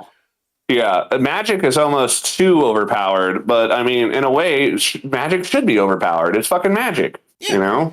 Yeah. I one of the main reasons I always pick Lightning and Vortex in Fable 3 is because when you launch a full power, like, lightning/vortex attack, it spins all your enemies up into a tornado and shocks them as they're flying around. That's fucking awesome. I love it. We've talked about Fable 1, 2, and 3. Now it's time to have our closing talk about something, and I think we can leave off after this conversation. You mind if I use the bathroom one more time? Yeah, go for it. Use the bathroom one more time. Let's add some apprehension to this. I'll be right back. Right. And now I will do a verse from the song "The Ultimate Showdown." Angels sang out in immaculate chorus. Down from the heavens descended Chuck Norris, who delivered a kick which could shatter bones into the crotch of Indiana Jones, who fell over on the ground, writhing in pain, as Batman changed back into Bruce Wayne. But Chuck saw through his clever disguise, and he crushed Batman's head in between his thighs, and then getting off the gray and getting off the white, and Monty Python and the Holy Grail's Black Knight, and Benito Mussolini and the Blue Meanie, and Cowboy Curtis and Johnny the Genie, Robocop, Terminator, Captain Kirk, Darth Vader, Lopan, Superman, every single Power Ranger, Bill S. Preston and Theodore Logan, Spock, the Rock, Doc Ock, and Hulk Hogan all came out of nowhere, lightning fast, and they kicked Chuck Norris in his cowboy ass. It was the bloodiest battle that the world ever saw, with civilians standing on a total law. The fire raged on for a century. Many lives are claimed, but eventually the champion stood. The rest saw the better. It was Mr. Rogers in a blood-stained sweater. Nice. Did that pretty well. Can't wait to listen to that back. Good song. Yep, The Ultimate Showdown by Lemon Demon, everybody. Ultimate Showdown by Lemon Demon. Red is currently... You don't have to fuck my ass. You guys know that song? You don't have to fuck my ass. You can just break it up sideways. You don't have to fuck my ass. You can just break it up sideways. Oh, sorry, I was singing that song. You don't have to fuck my ass. Error, I think YouTube is not responding. Don't you dare. Uh-oh. YouTube is responding. Oh, boy. I think it was okay. I guess it happened when I was going to the bathroom. Good thing too.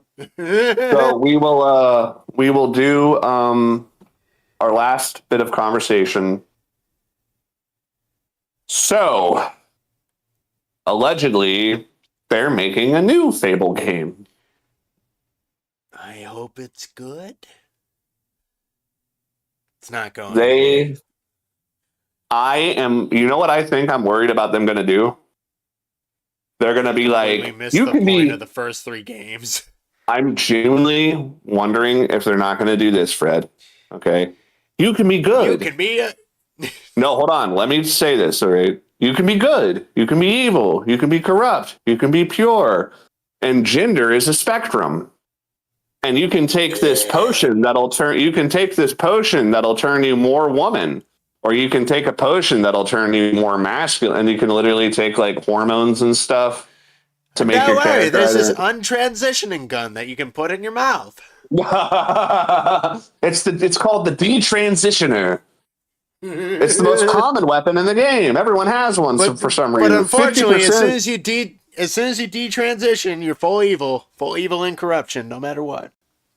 Yes, your character goes through a stage of life where, in the beginning of the game, everyone likes them, and then around their teenage years, they start transitioning, and then you go through a dark time where everyone hates you, and your parents start talking to you, and then you detransition with the detransitioner, and you die, and then your dad can go back to the bar.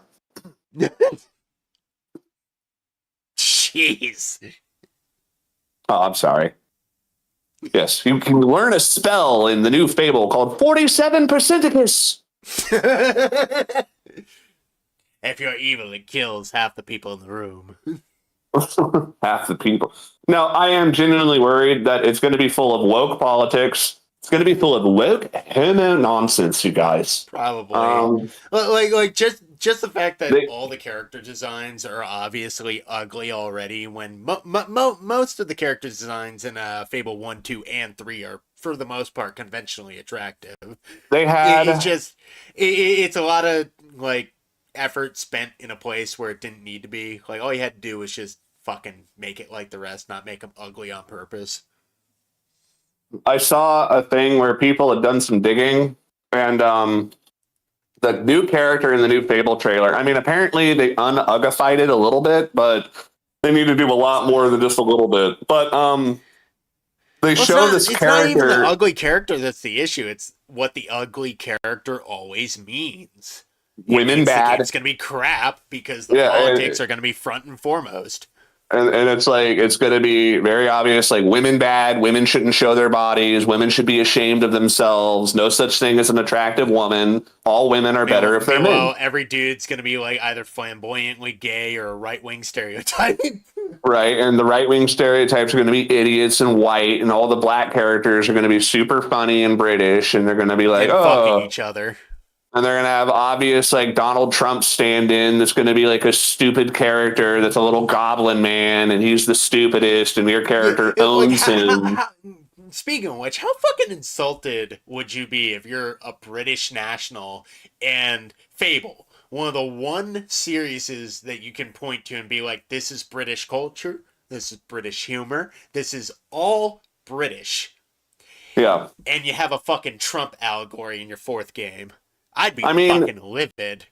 I mean, and just the fact that it's like, they have to show in the trailer, yes, there's going to be black people in this game. Yes, that women are going to be ugly. Yes, she's also the hero. And the fact that they haven't even mentioned whether or not you can be a male hero, because if it turns out you can only be a female in Fable 4, I am not going to fucking play it. I would be, or if they do the gender bending, I'm worried. Obvious downgrade just for political brownie points. There's no reason you shouldn't be able to select your gender. I'm worried that they're not going to have any gender selector, and as I said, they're going to be like, how about we do the morphing engine from Fable 2?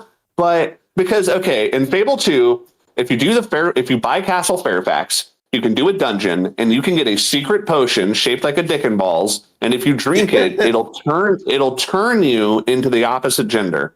So if you drink it, you'll become a woman. If you're a man, if you're a woman, you drink it, you become a man. And yeah, like the coffin in Dark Souls 2.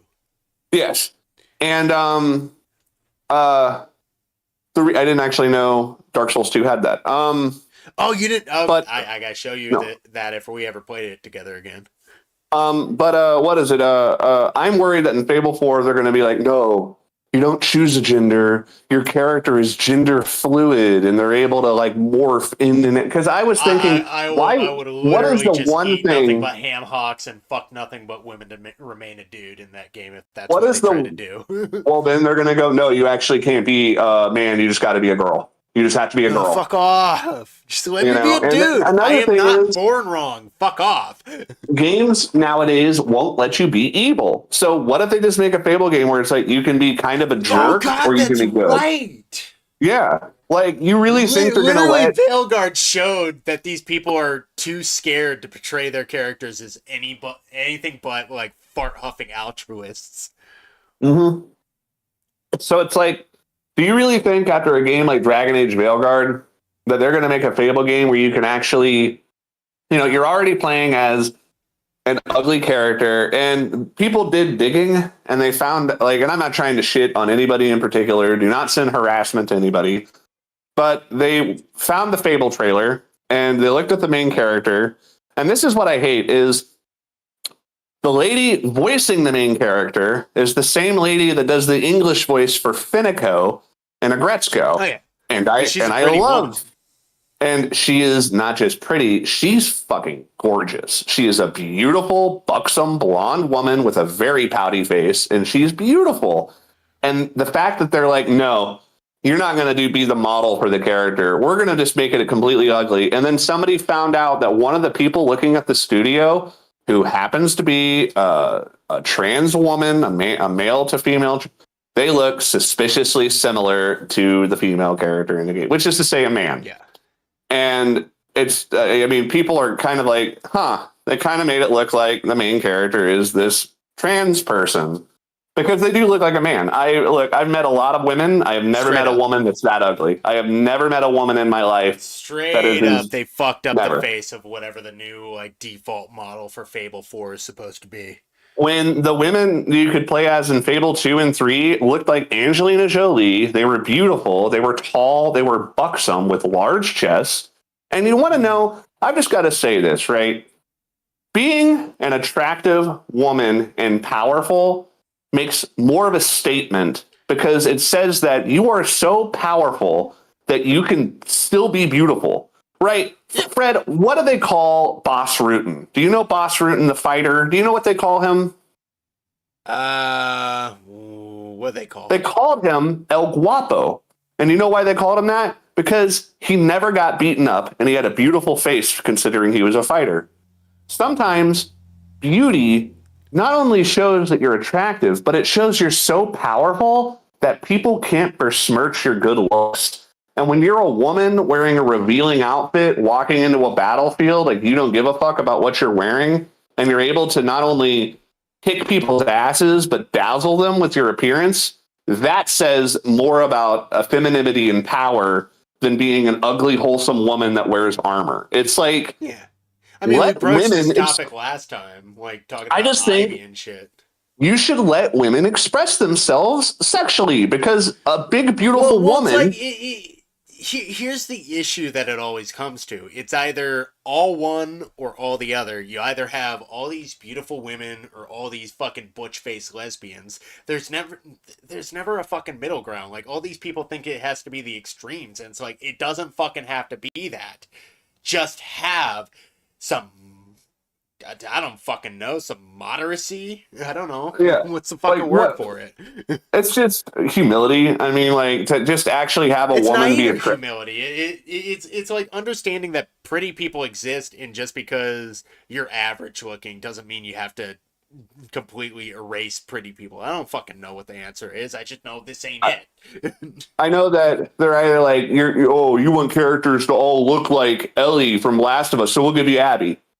And it's like, not all characters have to be as pretty as Ellie. Not all characters have to be fucking ugly as Abby. I hope no characters are as ugly as Abby. But look at it this way. Hannah, the Hammer, is a large woman who's got a diverse body. She's fat, right? And yet she still manages to be buxom and beautiful and effeminate, even though she's she's the manliest character. Hannah the Hammer. Hammer is the tallest character in the game. You can never be taller than Hammer. Even with the tallest character, she's still a few inches taller than you.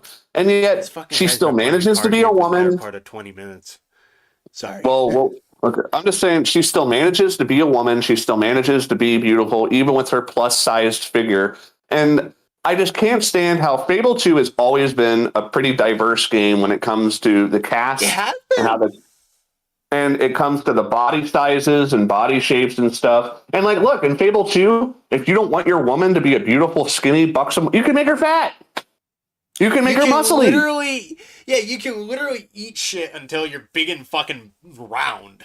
And you can max out your physique to where your woman is like giant and huge and butch. Or you can choose to not max out your physique and keep her tiny at the cost of power, you know? But the fact that I'm worried that this new Fable game is going to take out all agency, they're going to take out all expression other than what they deem politically fit, which is ugly woman, no revealing clothing. She's got to wear a hijab and a burqa because we're so. It's like it really it goes from feeling like empowerment to feel. It feels like they're like, no, women, you're ugly. You're not allowed to wear sexy clothes. This is your place. Learn your place.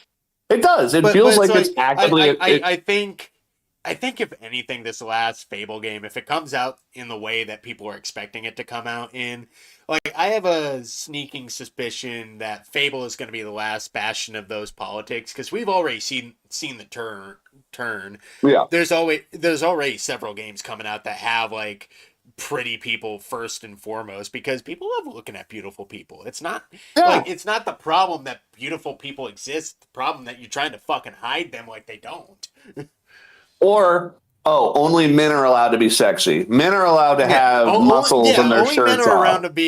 Only men are allowed to be like giant, have their shirts off, be this is gonna sound weird, be scantily clad like fucking Volvo. Yeah. Like John like, for or whatever fucking reason, John that's Cena. okay, but we can't have like fucking we for whatever reason can't have like Chun-Li or Cammy ever again. What I fucking hate is like this all reminds me of like last year or 2 years ago they had a thing where John Cena walked out butt naked onto a stage with his hand covering his penis, ass completely naked to read a thing, and all I could think is, imagine if they had a fucking woman do that.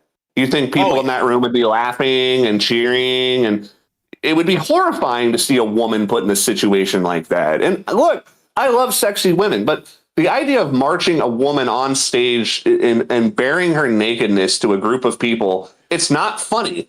It's not sexy. It's wrong. And I don't understand why it's okay if we objectify men, but not women. And that reminds me of another thing I'll bring up. So the Outer Worlds 2 came out recently, and there's a scene in the game where a bunch of characters are in a ship, and they're flying the ship, and some error happens on the ship. And there's an ensign who's like, a subordinate of the ship. And the female is a captain, of course. The captain is a female. Female is a captain. The captain is a female. And her subordinate, who's a man, is like, oh, no, we're going to crash. We're going to die. And she reaches over and she slaps him across the face and says, get a hold of yourself. And he's like, you're right. And they play it off as a joke. And I'm like, why is that allowed to be funny? Why is it okay that a woman reaches over and corporally disciplines a man? But if they had that exact same scene played beat for beat with the same script and the genders reversed, they wouldn't fucking allow it. They call it problematic. Well, it's okay when standard. It's okay when men are objectified. It's okay when men are abused for a joke. It's okay when men are stripped naked and put on stage to be humiliated in front of a crowd of people because they're sexy. You know how fucked up that is if you twist that logic on its head? So that's why I think Fable, whatever it's called, Fable, I guess, I think that's why it's probably going to suck, because the ugly woman that's the main character, the ugly woman that looks like a man, that is just a sign that this is what the game's going to be. We're not going to have attractive women. It's going to be entirely political.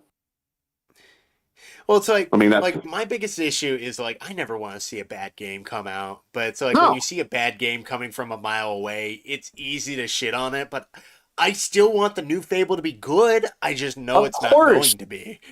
And that's the problem is I fucking love Fable. I love playing the first game. I wish you could play as a girl in the first game. I love playing as a girl in the second game, a girl in the third game. I have no problem with playing as a woman. It's just when you want to sit there and make it all about politics, force a woman angle, but then say, you have to play as a woman, but you're not allowed to be sexually expressive, and she's not going to be conventionally attractive. Specific kind of woman. That's all right. which is always a woman that acts like a man, because you can only be a strong woman when you act like a toxic male, and it's awful. It's fucking terrible. You can only be vulnerable if you're beating somebody up. Mm-hmm. And there's no difference between men and women. There's no difference. So that's why women got to act like men now, and it's awful. Just like Ghost of. But you guys fucking ruined that. When in the Fable universe, it's like, in a way, women have always had power in the games. Teresa, Lady Grey.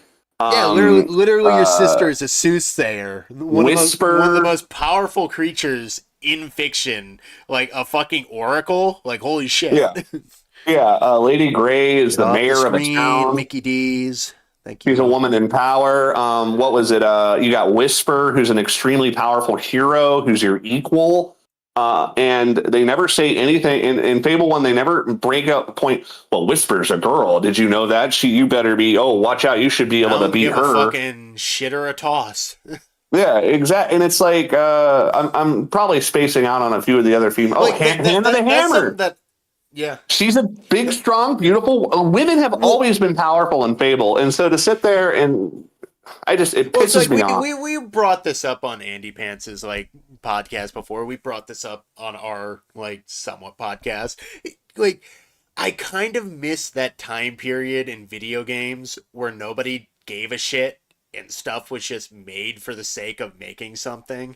Because back in the day, nobody called attention to racial shit. Nobody called attention to gender differences because it wasn't something you need to call attention to, because it's just something that society understood.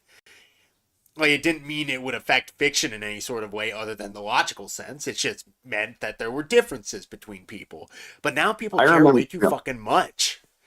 People care so much that they can't even define simple fucking things that were defined 5 years ago. There is a game on the original Xbox called Brute Force, and you played as a team of 4 different soldiers. One was a gung-ho Marine who was pro-government called Tex. The other was a lizard alien man who was a religious person, essentially kind of an allegory for a space Muslim. You had a red-headed woman who was the stealth character called Hawk, who was like a criminal or like a rogue. And then you had a synthetic black woman, so she's like a synth android black woman who's a sniper, who's kind of a man-hater and sort of a feminine elitist. And these characters are all diametrically opposed with their beliefs, their worldviews, their races, their genders, down to being human, synth, alien, man, woman, whatever. And yet, at the end of the game, they all come together as a team, as a brute force, and they take out the bad guys. Because in the end, what matters is humanity. And I think that's what a lot of people are missing nowadays. They're missing the fucking humanity of it all.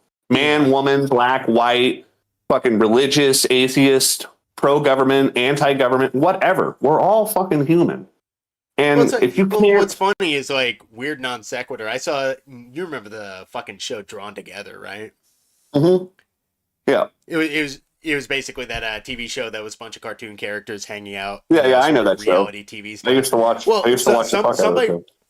Yeah, I love that show. And somebody was talking about it, and they were basically bringing everything up, and it's this is a show that literally went after everybody, and people shat on it at the time, but it's it wasn't trying to be anything more than it was. It was just irreverent humor for the sake of fun, and it's we've lost the ability to have that sort of fun, just to be able to ignore all the real world bullshit for a fucking minute.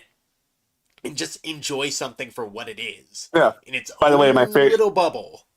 My favorite character in Drawn Together is Xander. I fucking love Xander. He's so fucking funny. Oh, I love Xander because he's a fucking Legend of Zelda allegory. There's an episode where I can't remember the 2 characters, but I think it's the pig and Captain Hero pretend to be Xander's parents so he can practice coming out gay. Yeah, and then go after him. Yeah, dude, it's they're what the fuck is wrong with you? Super homophobic. Dude, it's so funny. Oh, and then there's a part there's a part where like the pig slaps the other guy that's pretending to be his mom, and is like, "Well, he definitely got that. My mom could take a punch. He got that down just right." Like Xander had been witness to fucking domestic. He's like, "Well, they got the domestic abuse accurately." It's like, oh my god, so fucking funny. God damn it, dude. God. Xander is hilarious. Dude, And he's gay, like, and I don't care that he's gay. Being whatever, be gay. I don't care. one of my favorite episodes was do you remember the one where they taught like fucking what's it, the weird looking one, Waldor? the one with the big, yeah, They taught him how to masturbate. Yeah, and they the taught him how to VeggieTales. masturbate. And then the VeggieTales freak out because they were like, "You are unbecoming to God," and he's like, starts pistol executing somebody. But he throws his thumb on the cucumber. He's like, "Oh God, I realize what I've done. I'm a fucking monster." He blows his own fucking brains out. Yeah, and then like he just spends the whole rest of the day jerking off all day. He's like one of the fucking cum babies tries to heal one of his dead friends. He's like, "No, it's not time yet. Wait a little longer." So fucking weird. The clump babies. God damn it. That show's great. Clump babies. The clump babies. He's like, I finally figured out how to jerk off. He has to like break his finger. He has to break his finger and like do all these wacky fucking cartoon shenanigans. Meanwhile, Foxy Brown takes a light. I think she like takes a lightsaber to her fucking nether regions. Oh yeah, and the little dolphin comes out of it. The little lightsaber dolphin. God damn it. That's so fucking funny. Okay, well anyway, that was a great good show. To leave the thing off, I really hope the next Fable game is good, but it's shaping up to be a fucking political nightmare. And honestly, you want to know what I hope? I hope that the end of this podcast ages fucking terribly, and we were completely wrong, and it turns out to be a fucking great game. I hope Fable 4 is the most amazing Fable game that there has ever been. I hope it's the because best fucking game in the world. Game. I want a new Fable game. When I saw the announcement, I was like, fuck yeah. When I saw that face, I was like, fuck. Yeah. For once, I really do want to just eat nothing but crow. I want to eat my words and be shown that, you're completely wrong. I just want to be wrong about the games industry that has done nothing but disappointed us. All right. Well, until then, I just wanted to say we're probably going to close it there. Yeah. You want to close it there? This one. I think this is a good podcast. Great. This is the best one that we've ever done. We've cracked the 3.5 hour mark. No way. Look at that. Okay. Well, everyone, I just want to say like, comment, subscribe. Thanks for joining us. If you joined us, we love Pepsi. We love Nike, I guess. Oh, yeah. Hold on. Apple, Pepsi, Nike, Temu, Netflix, McDonald's, Amazon, Samsung, Google, Toyota, Microsoft, Disney, Lego, Sony, Adidas, Verizon, Target, Procter & Gamble, Unilever, Ford, Chevrolet, Doritos, Intel, and Starbucks. I love you all. I've got 2 hands. You've got 2 nuts. Let's make a deal. Yeah, let's make a deal. Okay, now do your cool outro thing that you say. I haven't practiced. I've been doing it since I was 14. Just say that cool outro. To anybody who is new to the channel, thanks for coming along. To anybody who's returning, thank you for coming back. I've been Fred. That was Jack. This was the talk about Fable 3 Glitch Museum Episode 6. Bye, everyone. Have a good night, y'all. Bye. Bye. Motherfucker. Fuck.